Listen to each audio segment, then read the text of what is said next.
So far away Lucas and lovely audience at home, welcome to another episode of Wiki Weekends, a series where I, your host for this episode, Karl Smallwood, scour the lengths and breadths of the internet for a wiki on a subject I'm interested in and then go through it with my good friend Lucas. Hello there. And see what kind of conversation arises as a result. And for this episode, Lucas, can you give me your best Tommy Oliver-esque Kiar for Jason David Frank? Of course I can. Give me one sec. Let me get in.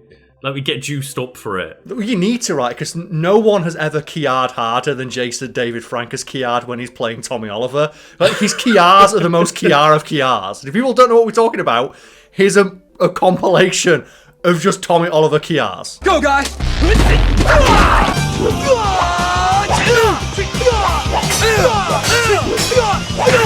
Welcome to my nightmare.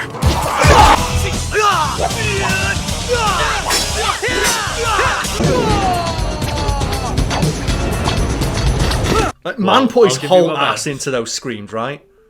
He does indeed, and I'll give you my best. I'm gonna go for Kia. That's good enough. Go, go, Power Rangers! So today, Lucas, we're specifically talking about the Mighty Morphin Power Rangers, the movie. And don't you love as well when they have, like, movies based on products, and they call it, like, name of product, subtitle, the movie? Well, of course, Karl, we can't forget Street Fighter, the movie, the video game. That's like number one with a bullet, right? The stupidest example of that trope, because I call this the Power Rangers movie, but the official title, according to Wikipedia, is Mighty Morphin Power Rangers, the movie, not the Power Rangers movie. But then there's that shitty movie about the Power Rangers called Power Rangers, right? Which sucks ass. Yeah, and, like, there are obviously elements in that movie where it's like, it's fine, but it's just... Lucas, none of them even give, like, a half-assed Kiar. There are no Kiars in that movie. No one Kiars at all.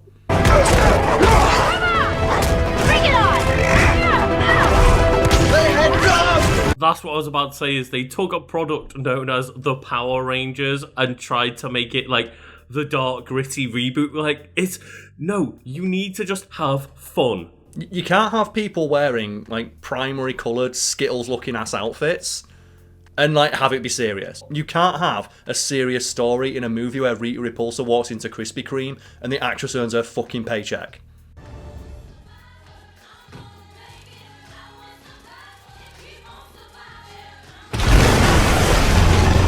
Right? Like, that's the scene that funded the movie, right? If, like, we're going to get, like, the hottest woman in the world dressed like Rita Repulsa, the second hottest woman in the world, and we're going to get her to lick her fingers like, Krispy Kreme's great. I mean, yeah, you can feel the product placement all over that movie. That definitely paid for that shit, but I don't get it, because even the Power Rangers, they grabbed those Power Rangers outfits, made them out of, like, 1,000 Transformers pieces, and then turned the desaturation all the way down. Yeah, it feels like one of those movies where, like, you can feel a producer going, I don't think this will work. And it actually does relate a little bit to the Mighty Morphin Power Rangers movie, but we'll get to that in a moment. So, Mighty Morphin Power Rangers, the movie, is a 1995 American superhero film. Would you classify it as a superhero film? The Power Rangers are superheroes, I suppose. They're like the almost prototypical superhero team, right? Well, they're the Super Sentai team, yes. And yes, we do know that Super Sentai is the base of Power Rangers, but I believe them to be distinct entities at this point. Like, that's something even the makers of, like, Super Sentai have talked about. Like, Power Rangers, yes, it uses footage from our show. It's its own distinct thing. This very much so, because this literally is actually filmed for Power Rangers. Yes, like, this was, like, one of the few things Power Rangers related that was filmed using entirely original footage. Again, we'll get to that in a moment. The film stars an ensemble cast of Karen Ashley, Johnny Yong Bosch, Steve Cardenas, Jason David Frank, Rip in Peace, Amy Johnson, and David Yost, alongside the villains from the original series and Paul Freeman earning his paycheck as Ivan Ooze. And he's so handsome. Why, thank you. And I double-checked, and Paul Freeman is still knocking about and he's still acting. And I'm honestly surprised that he didn't die of food poisoning from gnawing on the scenery in every scene he's in. Right? I'm also surprised that he's able to still walk after carrying every scene he's in on his shoulders. What is that odious stench? Smells like teenagers. just looked up Paul Freeman. I didn't realise this was the guy that was Ivan Ooze. Yeah, he's Ivan Ooze, and as well, he's loving it in every scene he's in. That's one of the things I love about Power Rangers, and I rewatch it. Not every year, but every now and again I'll rewatch Power Rangers the movie. It's like everybody's having fun. Power Rangers, huh? So, short on still, using a bunch of kids to do his dirty work. Well, meet my kids.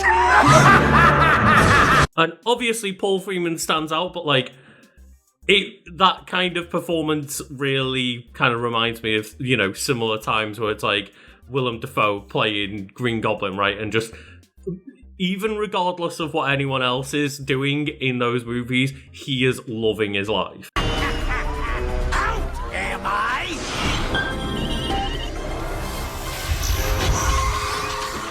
And Paul Freeman's performance reminds me of the performance of Frank Langella in the Masters of the Universe movie back in the 80s with Dolph Lundgren as He-Man, because he similarly is just covered in crap makeup and he's hamming it up in every scene he's in. And when Frank Langella was asked of like, so you were in that crappy He-Man movie, right? He's like, no, I love being in that. So what do you mean you like being in He-Man? It's like, well, how often as an actor do you get to cover yourself in rubber cement and just swan around like a dickhead? It was great. He considered it to be one of his favourite movies, one of his favourite roles. Of like, one, I was fucking Skeletor. Who wouldn't want to be Skeletor? Many people over the years have said, how could you do that? You know, it's a great deal of superiority. And I would say, I think it's one of my best performances. I loved doing it. And Lucas, I've got a surprise for you, because when I was looking up that actor's name, I just typed in, Skeletor actor live action. And would you like to hazard a guess at which actor is being considered for the role of Skeletor in the next live action He-Man thing that's coming out? I mean, part of me wants to just abandon all logic and hope it's Danny DeVito. No. Lucas, I want to give you a clue.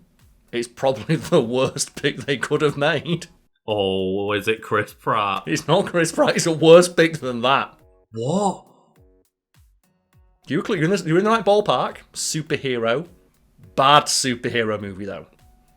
Really bad. Superhero. Ooh. Halle Berry? Really. No, Lucas, really bad superhero movie. The Catwoman's like the worst one I could ever think of. No, Lucas, one that was so bad that it flopped twice.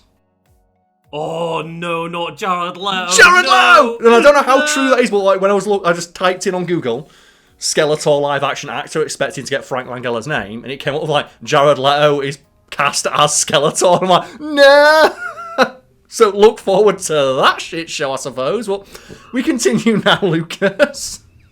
Much like the television series that followed the release, it used concepts from the Japanese Super Sentai series. And Lucas, what you alluded to earlier, this is the first Power Rangers production from Saban Entertainment to not feature any archive footage from Super Sentai whatsoever. It is the first installment in the Power Rangers film series. The film was released in between the second and third seasons of Mighty Morphin Power Rangers, but is incompatible with season 3. And that's the thing, it was released as like in between season 2 and 3, but it doesn't actually lead into season 3, because season 3 is when they got ninja shit. But the way they get ninja shit in season 3 is different to how they get ninja shit in the movie.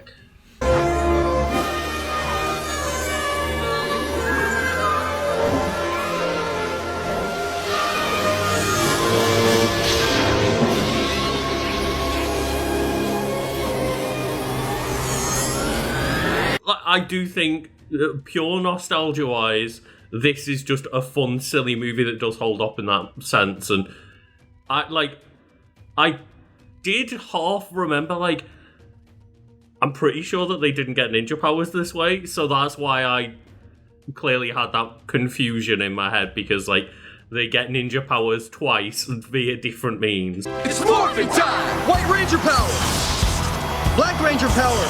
Yeah, which indicates, according to Wikipedia, that they're set in different continuities. So we could have like multiverse Power Ranger shit. And that's the thing, Power Rangers has already got multiverse stuff in way before Marvel had like wrung that like dishcloth dry. Power Rangers was doing all sorts of crazy bullshit crossovers.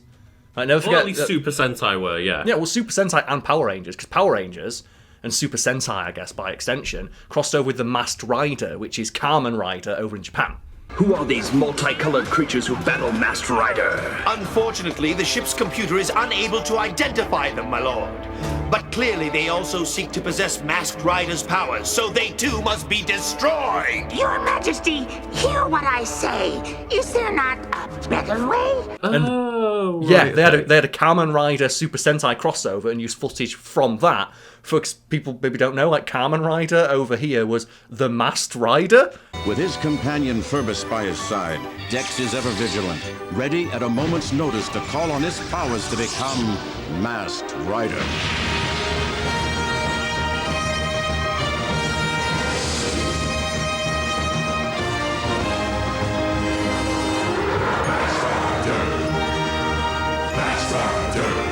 And for years, I just thought the Masked Rider was like a Power Rangers-esque show. And as I got older, and I went, okay, don't you have like, you remember something, like just something clicks in your head of like, wait, what was that thing I liked as a kid? And I think like the Masked Rider. And it's like, do you mean Kamen Rider? Wait, it was a thing? It's like, holy shit. And one of the things I found out is, do you know who like Kamen Rider was? Like the guy who played Kamen Rider? This is like a weird pull. Oh, was one of the Kamen Riders the same guy that played Japanese Spider-Man?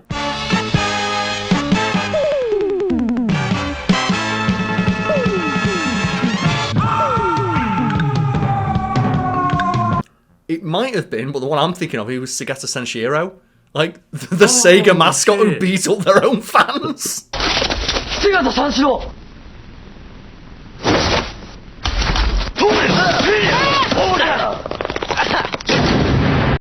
Who, like, saved Sega headquarters from a nuke being struck? Yeah, a nuke shot by Nintendo. But you know what, Lucas? That's a topic for another day. If you want us to cover Segata Sanshiro in an episode of Wiki Weekends, please let us know in the comments on the Discord, also found link below. It's Power Rangers time.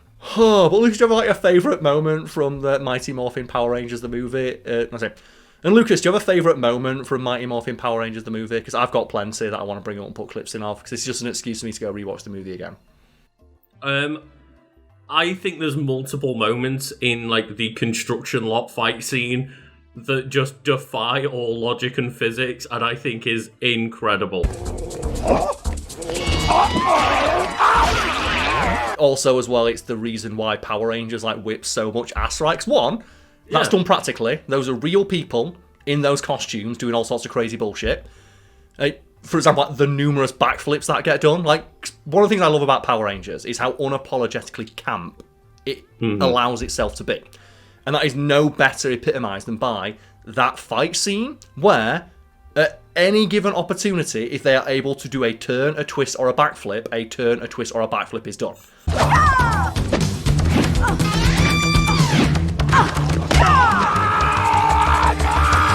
And I always think of the moment where Billy helps up, I think it's Aisha.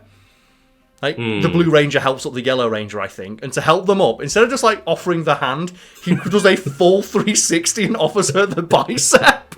And it's like, there was no reason for him to do that beyond pure swag, and I respect it. Aisha! You okay? These guys are tough. Let's finish these purple parasites. You said it. Like, flair has got to be added at every conceivable moment. Yeah, it's one of the coolest things about the Power Rangers is that they are always styling and or profiling on every enemy they fight, right? That's why you talked about the Kiars. Of like every fight scene is punctuated by just the most guttural Kia imaginable. And that's a holdover from where they'd use archive footage of the Japanese show, and they'd get the actors like, okay, well, we need to establish that that's you in the costume. Just give us some battle cries. And for some reason, Jason David Frank's like, okay, I guess it was. I'm gonna go into the recording booth and act like my fucking paycheck depends on it. Which I guess it kind of did. And just gave just like the Kia! And it's like, do you think the other actors got annoyed with how like iconic his Kias became? Probably a bit, because they all did like similar-ish things, but I just love how crazy and over the top their like battle effort grunts are. Yes. Compared to just in a lot of other things, it might just be somebody going like, huh, huh. And then you've just got the Power Rangers coming in, as you say, like, the Kia! And that's what made the show so great. It's like, just everything was done with style, flair, and more effort than was required. And I like that. Every now and then you just expect to hear, like, Bazooka Barrage! Like, they are basically cartoon characters in live action. And, like, they do call out their own moves, don't forget. Like, when they're doing, like, super special moves, they always call that shit out. Have a nice trip! See you next fall! Bye-bye. Gotta love it. Oh god, because that reminds me of the live-action version of One Piece on Netflix, where even in the trailer, they showed a scene where Zoro's like, oh, you shouldn't call out your attack names, that's not cool. It's like, Zoro, you did that from second one in the anime. You're a goofball. What are you on about? Calling out your attacks is actually the hypest shit in the world. Fuck you. It is the coolest thing, because it is a showcase of your supreme confidence and your ability to want the ass of your opponent. It's like, I'm going to tell you what I'm going to do. Metal boxing style! Serpent bounce technique! Float like lotus blossom! Sting like scorpion!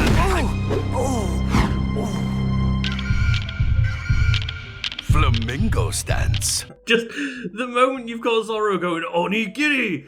It's like, what the fuck does that mean? What is onigiri and why am I about to die? And why is it so hype and why are you so excited to be performing this move on my asshole? Thank you very much. It's great, right? And like, yeah, that's why I love how unapologetically camp Power Rangers allows itself to be. And we'll talk about the live action reboot, whatever the fuck it was, like that came out like a few years ago. It's not good because they just don't want to embrace that campness. And that is no better summed up than by the fact they won't play the theme song. They play the theme song for like 5 seconds when the Zords turn up and then quickly cut away. Almost like they're embarrassed to play the theme song. Go, go, Power Rangers!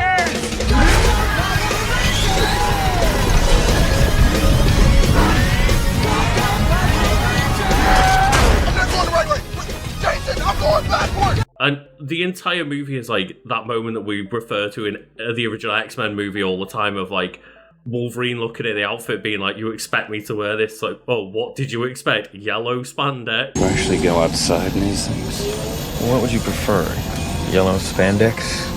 Yeah, which was just like, and still is to an extent, just how Hollywood treats like media, that it sees itself as being above, like from comic books or just anything really, right? Like the writer thinks they're above. And it took us nearly 25 years to get Wolverine's yellow outfit, and that Power Rangers movie is just that scene extrapolated into the entire theory of the film, right? Well, the connection between the two, Mighty Morphin Power Rangers, there was some level of executive meddling that went on.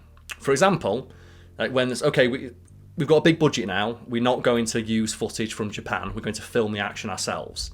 Those outfits suck. We want to make new outfits. And admittedly, the outfits that they made for like the Power Rangers do look kind of cool. Okay, they said, they do, yeah. Like the spandex is a bit like like passé.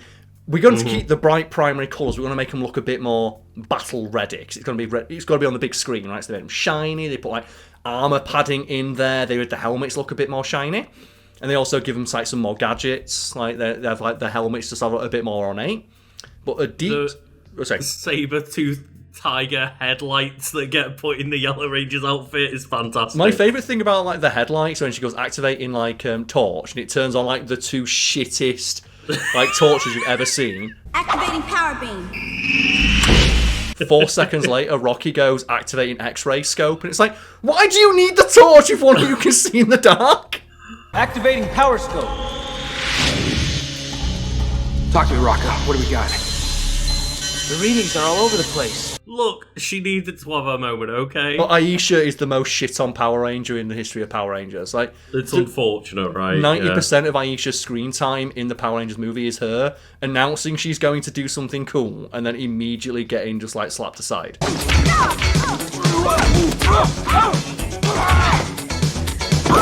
Literally in the case where she's like, she gets a new bear Zord, the only thing she does in the fight is like it's time to boogie with the bear. And then they just show her getting hit by like an Ivan Ooze bot, and it smash cuts to her inside like the cockpit screaming like, "Help me, I'm going down!" Time to boogie with the bear. Whoa! I've been hit hard! See, you got hit once, right? Oh god, the most contribution that Zord has is just becoming part of the Megazord. Becoming part of the other Megazord, yes. But when they were making these new costumes for the Power Rangers, they did a few costume fittings. And an executive somewhere in the company funding Power Rangers went, well, we want kids to like these characters, right? And like, yeah, well, kids do like them. They love the Power Rangers. Like, have you not seen how many like toys we've sold? Like, but how are you supposed to connect to these characters if you can't see their faces? And there is an infamous behind-the-scenes shot that I'll put in on screen now, where they took out the visors of the Power Rangers outfits so you could see the faces of the actors, and it looks like a mistake. And supposedly, that's what a producer wanted the Power Rangers to look like. Because then, well, how are you supposed to empathise with these characters if you can't see their faces? And very wisely, that guy was shut the fuck down, and they put the visors back on because it looks stupid. You know what I'd have done in that conversation? I'd have just gotten up a picture of Darth fucking Vader. Yeah. Been like, here you go. And that reminds me of like the newer, crappier Power Rangers movie where at every opportunity they have them taking the Power Rangers outfit on so you can see their faces so they can talk. And it's like... We're going to Angel Grove. Let's get the Zords. This is a lot different than the van. Like you said, Darth Vader's right there. People love Darth Vader. He's very merchandisable and has been for 4 decades now. The Power Rangers are very merchandisable. Also, the fact they wear masks and you can't see who is underneath that mask is part of their appeal. Because everyone has a favourite Power Ranger, and the reason why your favourite Power Ranger is your favourite Power Ranger is because you can imagine yourself in the outfit for that Power Ranger. Because you don't really need to care who it is underneath. You like that particular Power Ranger. That could be you if you wanted it to be. Or you just like that colour, right? Like, your favourite colour is whichever Ranger you want to be, and it's like, you can argue that, oh, well, you know, 3 of them are guys, 2 of them are women, like, that means that you can only like that one, and it's like, well, actually, the Yellow Ranger was a dude in Mighty Morphin Power Rangers for the Sentai footage, and then a woman in, like, the teenage parts. It's like, it really doesn't actually matter that much. No, and, like, what Luke's is alluding to there is probably a fact a few people who are fans of the series will know, but if anyone unfamiliar with, the Yellow Ranger was a dude? Yes, in the original Super Sentai footage they used for the Mighty Morphin Power Rangers first season, the Yellow Ranger's a guy, because yellow isn't seen as being, like, a particularly feminine colour over in Japan.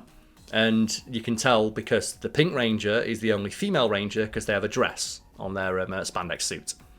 And they just went, fuck it, we're just going to make the Yellow Ranger a girl. It's just really awkward as a kid when you've got a question like, Mum, Dad, why is he should just get a bulge? What's going on? Well, the weirdest part is, like, when you watch the movie, it's like, I thought the Yellow Ranger was Asian. It's like, no, they changed that. Because remember in the original, the Black Ranger was played by a black dude and the Yellow Ranger was played by an Asian woman. And then the movie rolls around, it's like, now the Black Ranger is an Asian guy, and the Yellow Ranger is a black lady. Yeah, I forgot about that for a second, yeah. Well, you've got to know, because Joe, who voices the Black Ranger, Johnny Young Bosch, like, Joe, who else he is? He is one of the Devil May Cry characters, it's right? Nero. Yeah, It's I knew Nero, it was one of and them, I couldn't remember which. Fuck you! Nero, and it's Super Broly as well. Yes, He's Super Broly, good old Johnny Young Bosch.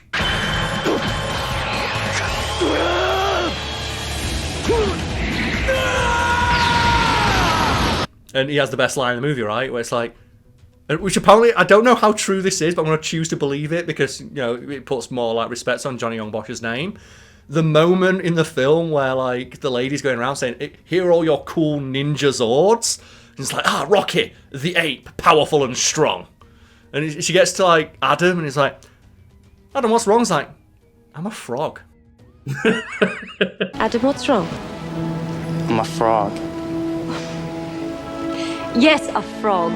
Like the one you kissed. To get a handsome prince. And the behind-the-scenes story is that's just Johnny Young Bosch's actual reaction to the script. And they either left that in, or during rehearsals he said that, and they thought it was funny and added it to the script. And added in the line, like, yes, like the one you kiss. In a fairy tale. But just like him being like, I'm a frog. It's like, we've got wolves and bears and gorillas and shit. And I remember that line just never, it didn't sit well with me. And I asked the director, I was like, hey, can I be bummed out about being the frog? I'm a frog? Like, that's the thing, even in the context of, well, we're trying to make this sound cooler, they go, well, this is the shit that a character gets where you need to be transformed back out of it. It's like, it's not the cool transformation, it's the bad part of it, right? Well, that's the thing. Like Super Sentai, for the most part, did quite well. Because like the first season that they adapted, it's not the first season of Super Sentai, but it was the one that they turned into Power Rangers. They hit pay dirt, right? What are the Zords for this season? They're fucking dinosaurs. Sick. Mm-hmm. What the next season? Ninjas. Perfect. What do kids love more than dinosaurs? Ninjas. Let's go. You don't remember the later seasons where, okay, so what are the Super Sentai Zords in this one? Trains. Cool! Yeah, it is! Rangers, this is your new Super Train Megazord. Actually, though, of all of the bad ones, I would argue that the Trains goes all the way back round to being quite cool. And like little kids do like trains, but apparently those toys didn't sell well because there wasn't much difference between them. There's not as much difference between two kinds of train as there is, say, between a T-Rex and a Mastodon. Yeah, and I'm a kid who, like, played with a lot of train model sets as a child and stuff. So if I was a kid and you told me there's Power Rangers trains, I probably would have been one of those hype children. But, and they turn into like a... But it's like, even you have to admit, though, Lucas, dinosaurs are cooler than trains. Well, yeah, I'm not making that argument, don't get me wrong. I'm not trying to sit here and go, trains are cooler than the fucking Dinozord. This is awesome! It's so high-tech! They won't be expecting this! What? In that vein, Lucas, what is your favourite Power Rangers Zord? Well, I guess my favourite dinosaur Zord has got to be the pterodactyl. I also really appreciate the saber-toothed tiger, but then people are always like, but saber-tooths aren't technically dinosaurs. It's prehistoric, right? It's like, if you ask a kid who's learning about dinosaurs, name a creature that's like from the prehistoric times, they'll say like a saber-toothed tiger, maybe a mastodon. Mastodon's my favourite. And it's like, well, mastodons are like from like 20, 30,000 years ago, dinosaurs from like 60 million years ago. There's kind of a bit of a time difference between those two things. Let's do it, guys! Right. It's morphin' time!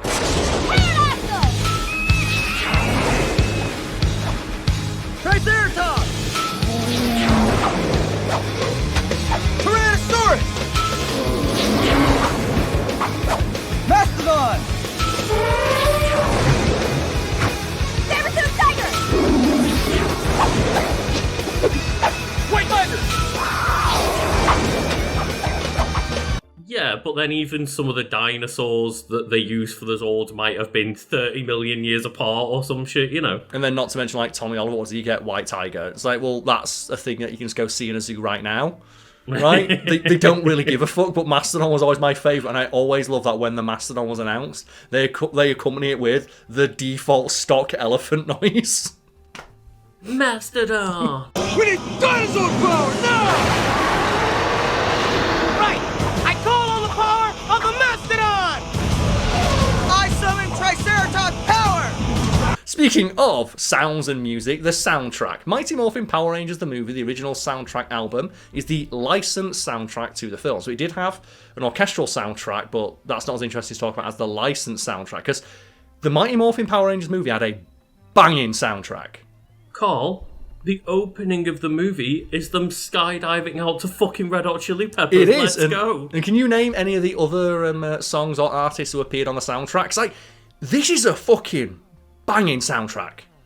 Honestly, I'm a big Chili's fan, so that's always the one that I remember, them just flying out to Chili Peppers. But it's like the most 90s opening to a film ever, right? It's like, we're going to skydive, and then Tommy Oliver skydives on a surfboard. No, a snowboard. So he's snowboarding in midair doing 4,000 backflips. I can only imagine that when Sega and Sonic Team were like thinking of what can we do for Sonic Adventure 2, they watched that scene and was like, Sonic needs to like skydive out of a helicopter with a fucking snowboard. The thing is as well, I can picture Sonic fitting into the Power Rangers movie and the Power Rangers fitting into a Sonic property very easily. But we go through the soundtrack now, Lucas. So, the soundtrack includes the Power Rangers Orchestra playing Go Go Power Rangers, because they've got to do the remix of the song, right? They've got to do the big bombastic remix. Go, go, Power Rangers!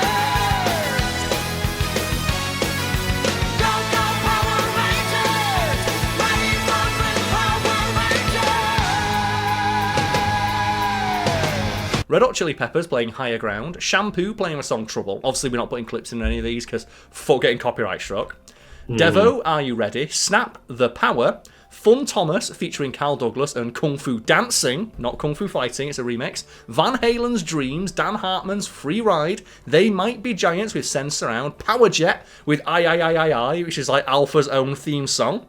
Graham Revell, Firebird, and Aaron Waters with the Mighty Roar Cross My Line bonus track. And the thing I want to mention about the Power Rangers soundtrack is that the Power Rangers Orchestra was low-key a fucking supergroup, because the Power Rangers Orchestra consisted of Eric Martin of Mr. Big, renowned studio guitarist Tim Pierce, John Pierce of Pablo Cruz on bass, singer-pianist Kim Bullard, Matt Sorum of Guns N' Roses and Velvet Revolver on drums, and the solo on the track Firebird was performed by the artist Buckethead.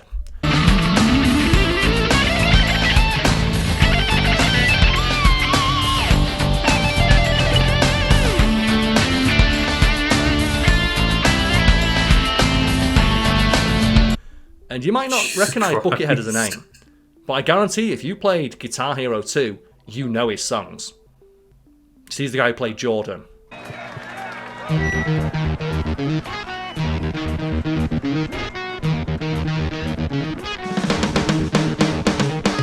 Buckethead is also, more well known for being part of a very famous band as well. Guns N' Roses. Just like the drummer. Like the drummer from Guns N' Roses and the guitarist of Guns N' Roses collaborated on this. And Buckethead is fucking awesome. He's one of my favourite musicians because the guy just doesn't give a fuck. He released an album a week for 2 years straight at one point. He's just this avant-garde musician who can play guitar in every conceivable genre, and he's constantly been just picked up of do you mind just ripping a solo on this song? I was like, sure. 5 days later, the artist will get a sick guitar solo in their inbox. It's credit me as Buckethead. I'm still not sure though, because it might be a similar thing to Wobbuffet. I'm not sure whether it's the bucket or the man that has the power and the sentience. According to Buckethead themselves, it's the bucket that gives them power. Okay. And there's loads of great stories about Buckethead. Buckethead's another subject for a Wiki Weekends that I'd love to cover at some point. But the story that I like about Buckethead is that for Guitar Hero 2, when they were going, okay, we need some bonus songs. We want the bonus songs to be harder and maybe a bit more eclectic than the main set list, because these are the things that we want people to be challenged by. And one of the people on staff was like, well, this guy called Buckethead, is anyone familiar with them? It's I think so. So, okay, they're really hard to track down. Also, they're weird. And they wear a bucket on their head and they communicate via hand puppets. But they can fucking shred. And they played a song called Jordan. And that's really good. And initially, the song Jordan is just the opening riff.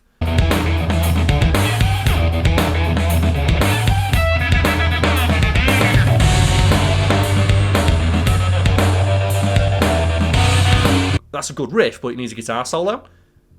Do you think maybe we can get Buckethead to record one? So they called up Buckethead, who answered the phone, and they said, are you familiar with Guitar Hero? I was like, I love Guitar Hero. So, would you let us license one of your songs? Absolutely. Which song do you want? Jordan. Yeah, you can have Jordan, but it needs a guitar solo. Say no more. So, do you need any input? No. All I ask is that it's the hardest song in the game. But can you make it the hardest song in the game? Say no more. 5 days later, they get the sample track. This is the most insane thing I've ever heard.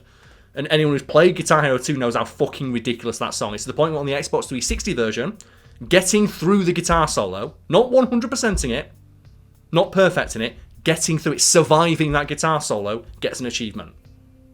That's how difficult it is.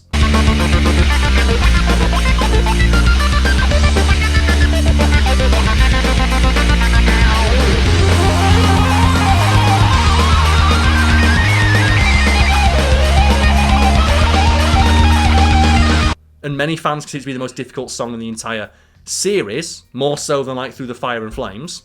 And the story goes that Buckethead walked into the studio in his bucket, sat down and recorded it in one take, stood up and left.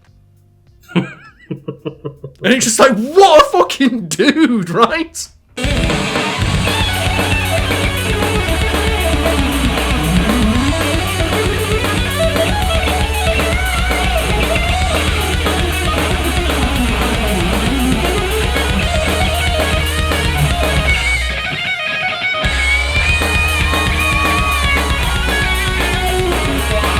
and he recorded like a solo because he just like, of course. And apparently he was mad hyped to work on the Power Rangers. He loves the Power Rangers. Yeah, and like for those who wonder why we don't do more episodes on musicians, as you mentioned earlier, like it's hard to put clips in. Just we wouldn't be able to put many fun clips in due to copyright, and B, inevitably every single band or artist we click on is going to have a huge controversy section that we just don't want to talk about. Yeah, and that's the thing I'm hoping that Buckethead doesn't have much of a controversy, because I've just spent like 5 minutes gushing over how good of a musician that they are and how much I like their music and their discography. The only controversy I'm aware of is when they got fired from Guns N' Roses because they were blocking Axl Rose's shine by being weird. Yeah, that's the thing, right? Is it doesn't say much to get kicked out of Guns N' Roses because Axl Rose is there. Yeah, but they got kicked out because just Axl Rose found them weird. And just like I said, blocking their shine. Like, for example, Buckethead would not play unless they gave him a 5-minute section during the show where he could go on stage and swing around nunchucks to techno music. He also wouldn't record music unless they let him do so from inside of a chicken coop lined with pornography. And the thing is, though, they let them do that because they're that good. Yes. And Buckethead is an example of a great trope known as the bunny ears lawyer. And are you familiar with the concept of the bunny ears lawyer? I don't think so. A bunny ears lawyer is the name of a trope for someone who is really, really fucking good. So good, in fact, that you overlook the fact they're just really weird. And the example is like at some point you'd stop questioning the lawyer who's got bunny ears because they're such a good lawyer that the bunny ears just don't come into the equation. It doesn't matter, right? Like, you see a lawyer walking wearing bunny ears, like, why have you got the bunny ears lawyer? It's like he's the best lawyer in the world. Mm-hmm. I don't give a fuck he's wearing bunny ears because he's the best lawyer. And it's same like Buckethead. I don't care how weird they are, as long as they keep shredding like they're doing. But Axl Rose eventually got pissed off and kicked them out of the band. It's like, it's not really that much of a controversy. Like, well, Axl Rose, like, known, like, legendary dickhead, right? Like, one of the, like, prime examples of just an absolute fucking diva of a frontman. Yeah, like, a friend of mine went to, I think it was either Glastonbury or Download, one of the years that Guns N' Roses was playing. And at that point, it wasn't even Guns N' Roses, it's just Axl Rose and whoever is not sick of Axl Rose that year. Mm-hmm. And so they turned up like 2 hours late, and Axl Rose was drunk on stage and refused to sing. It's like, and I've heard that story ad nauseum from everyone I know who's seen them live. There's 100 variations of that story, right? And every single one is probably Axl Rose being a knobhead. There are indeed, yes. So we'll move swiftly on from that now, Lucas, and just go on to reception. Well, I was just going to mention, like, just obviously we got the Mighty Morphin Power Rangers intro music, the theme song, which is like one of just the shining examples of why did every intro in the 90s go so fucking hard? You know what, yeah, instead of talking about the critical reception, because critical reception, spoilers, is not good. 32% on Rotten Tomatoes, and critics are like, it's like a long episode of a TV show. It's like, well, that's what people want! Right? Yeah. How is that a criticism of, like, the movie delivered on exactly what the audience it was intended for wanted? A bombastic episode of the show that's an hour and a half long, has lots of action, lots of set pieces, new costumes, which means new toys, and lots of Kia! That's the thing, is like, yeah, it's exactly what the fans of Mighty Morphin Power Rangers wanted, and I absolutely adore that movie as a kid and still like it now because of nostalgia, because, yes, it's just a longer, more high-budget, high-production version of exactly what I liked from the show. Yeah. It did its job. And it's just one of those examples of critics reviewing it as if it's for them and not the children in the audience they were sat alongside. So we don't need to talk about that. So in which case, Lucas, let's instead talk about just hype 90s intros. And Power Rangers has multiple. There's obviously there's the classic Go Go Power Rangers, but don't forget Green Ranger on his own theme song, which whipped ass. Like Green Ranger on his own fucking theme song, and that kicks so much ass.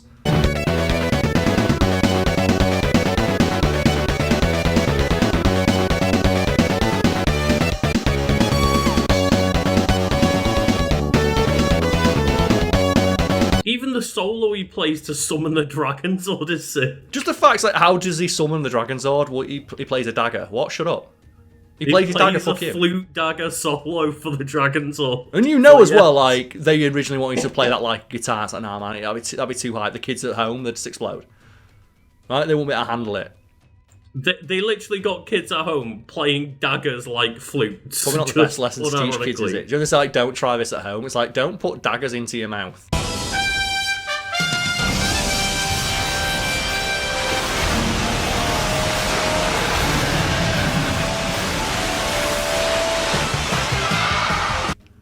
It's probably not a good thing to do, right?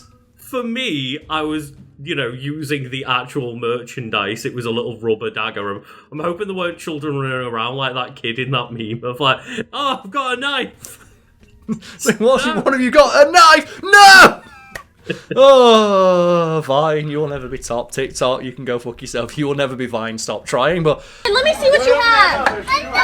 No! And since we're talking about the Power Rangers and hype intros, the one we always mention is what, Lucas? I was going to say, there's multiple that we always mention. If you're talking the Japanese X-Men intro, then hell yeah. So if anyone familiar, here's the Japanese X-Men intro, which goes so hard out of nowhere.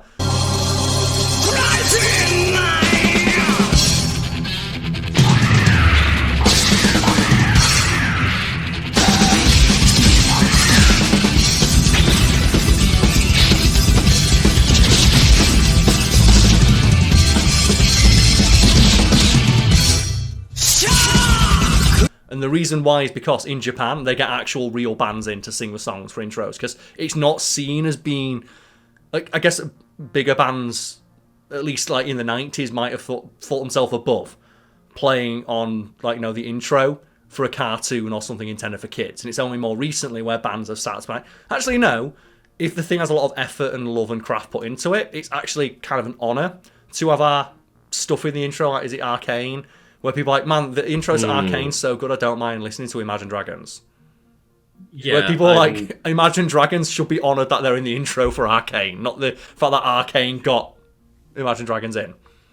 Yeah, 100%. And I think just shout out to Crush 40 for being so far ahead of the game, where they're like, we are going to be the Sonic band. They don't care. And you know what? They've enjoyed untold success as a result. All those bands in the 90s who were like, hey, do you want to lend your music to this game? It's called Tony Hawk's Pro Skater. And I bet there's a couple of bands who got asked to, like, no, fuck that, that's stupid. Why would we do that? But there's one band who didn't, and there's a band called Goldfinger. And I bet they've been living off the royalties that game has given them for the last, 20, 30 years. There was something I found out recently, and it's the writer from the band Devo was like, oh yeah, there's one song that has got me millions every year of my life. And you might be thinking, oh, it's definitely Whip It, right? And it's like, I can't remember what song it is, but it's just a song that got licensed on an MTV show. And they just, nowadays, they fill MTV with reruns of that one show on loop, presumably because they own pretty much everything on it. But he's just there like, yeah, man, replay it all day long, I'll take those royalty paychecks. Well, I'm reminded of it. So, do you know, back in the day on Kerrang, where they'd have hey, we're going to get a musician in to tell us their top 40 songs. They'll do the talking head between the songs like a radio DJ.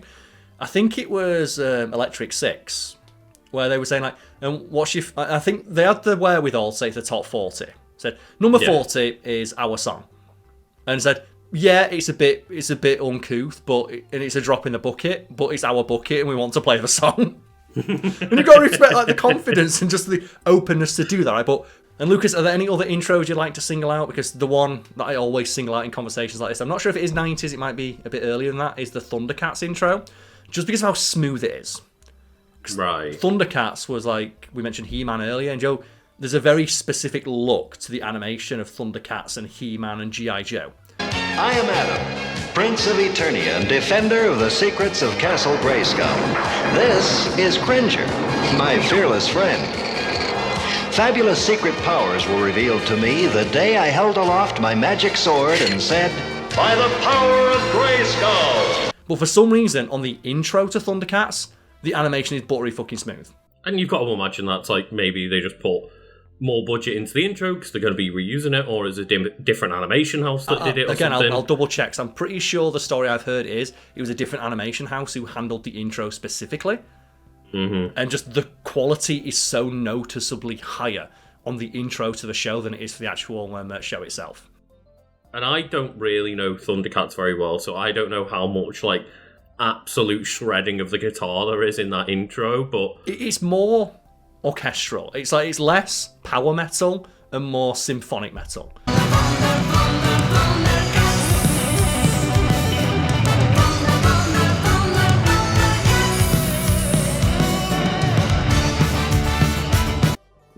Whereas 90s vibes was definitely like absolutely hit those guitars as hard as you can. Yeah, and I guess we've got to give shout outs to 90s Spider-Man, where it's like, well, how do you make this Spider-Man show stand out from like the sillier ones like that came before it? Why don't we just have someone ripping the sickest guitar solo as someone screams radioactive spider blood into a microphone for 40 seconds? Nailed it. Fucking perfect. Let's go.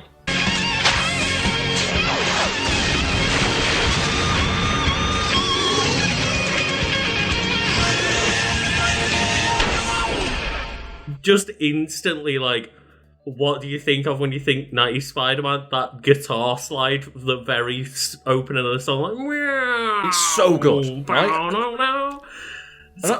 don't know why. Just they're afraid to do cool intros anymore. Yeah, and I've obviously, it's not quite as metal, but I'll be slated for not saying it as a fan of Pokemon. I'm literally wearing a Pokemon hoodie.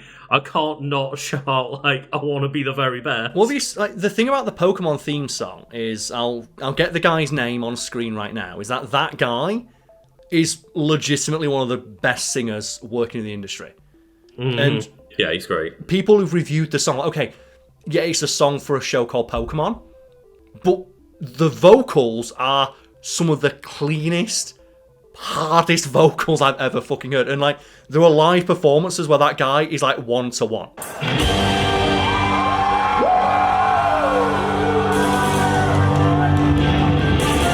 I wanna be the very best, like no one ever was. It is unbelievable how good a singer that guy is.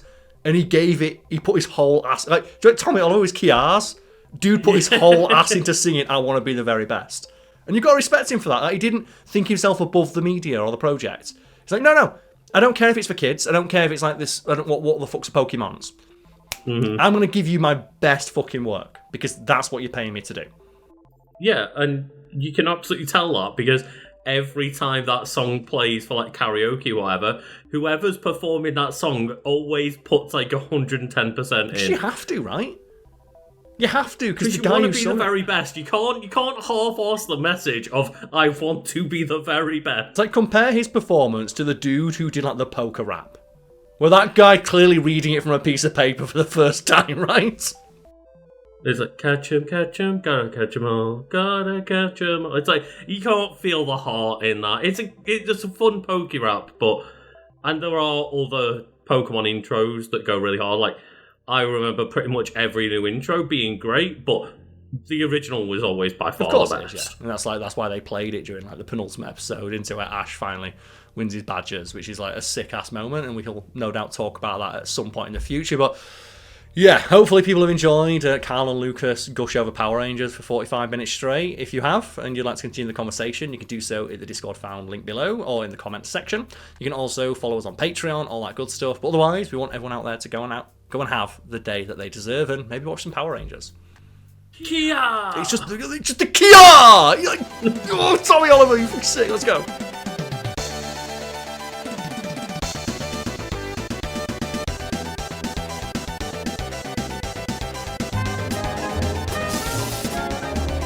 And thank you to everyone that's watched till the end of the video. We would like to just use this opportunity to give a little shout out to everybody supporting on our highest tier over on our Patreon.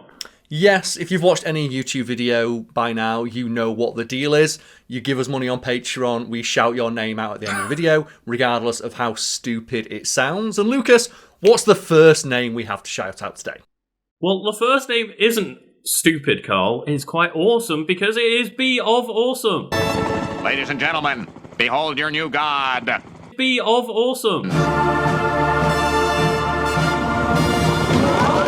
Ahoy, hoy, lowly mortals. Well, that's not a bad name, Lucas, but I counter it with Dan Daly, or one word. I feel like we're playing Yu-Gi-Oh right now, Lucas. And I play my Blue Eyes White Dragon. Draw your last pathetic card so I can end this, Yugi. Our Patreon has no pathetic supporters. but it does have Dan Daly! No one's ever been able to call him. Just mind crush.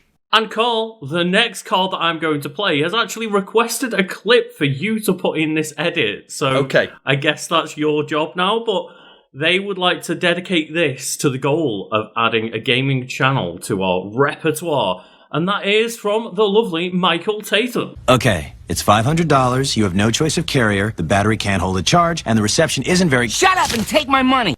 And that's the first person so far to request a specific clip, because a joke I like to do with our end of video shoutouts is just put a random clip in from a show or a movie with that person's name superimposed over it.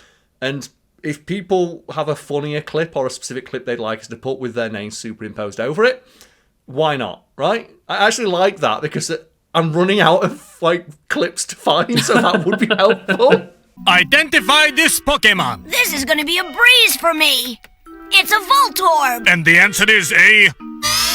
Michael Tatum. Seen from above.